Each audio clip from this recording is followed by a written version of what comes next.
Hello, everyone. So sorry that I will not be able to join you guys in person for this final presentation, but I will be at a baseball game, so I will be recording my video and sending it in to you guys later. So with that, I will share my screen and take you all through the history, the significance, and the ingredients and what they mean for the Chinese dish of Peking duck.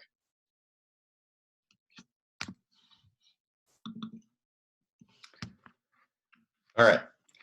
So this dish originated from Beijing, China about 600 years ago, dating back to around the time of the Ming Dynasty. Now this dish was originally only served for royalty, the emperor in particular. He was the first person who really took priority in making this dish special, and he really enjoyed it. Now what we saw was that chefs from all across the country would travel around into the Forbidden City to try to prepare this dish for the king with the hopes that they would make it well and that the emperor would choose them to gain a position as the royal cook. Now, this food, which was once only served for royals, was then smuggled out into the streets of Beijing during the fall of the Qing dynasty, where the royal chefs, upon leaving the Forbidden City, went about Beijing to set up restaurants and just decided to serve this dish all throughout the country. Now, Peking duck in particular is significant because duck for the Chinese society represents happiness, healthiness, and a prosperous year. So because of this, Peking duck is often consumed during the Chinese New Year for this purpose. Now, this dish, although it is primarily served for special occasions, is not only for special occasions. It can represent pretty much any celebration or just any time that people gather together. And as seen through the ingredients in the dish, which I'll talk about later, this dish shows the value of tradition and elegance and simplicity, thus reflecting Chinese cultural values.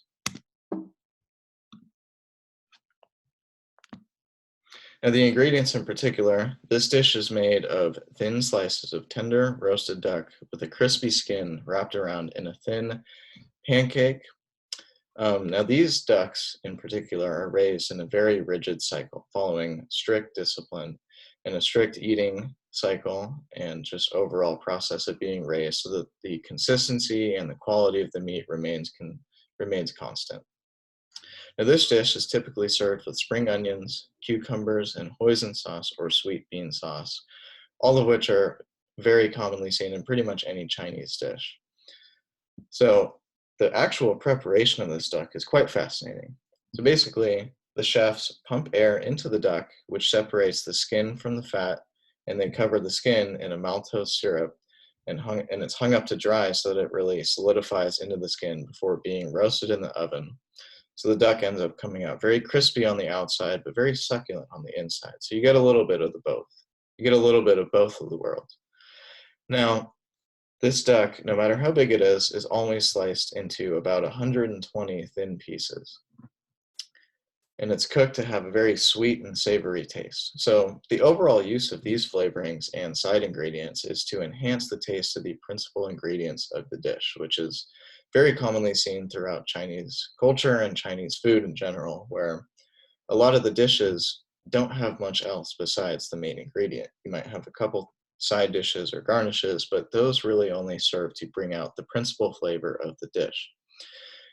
Now, Chinese culture in general does not really emphasize much else. They're not really about distraction. It's about getting to the point and enjoying the reason to be there and enjoying the dish in its entirety. So with that, I will pass it on to the rest of my group. Thank you so much.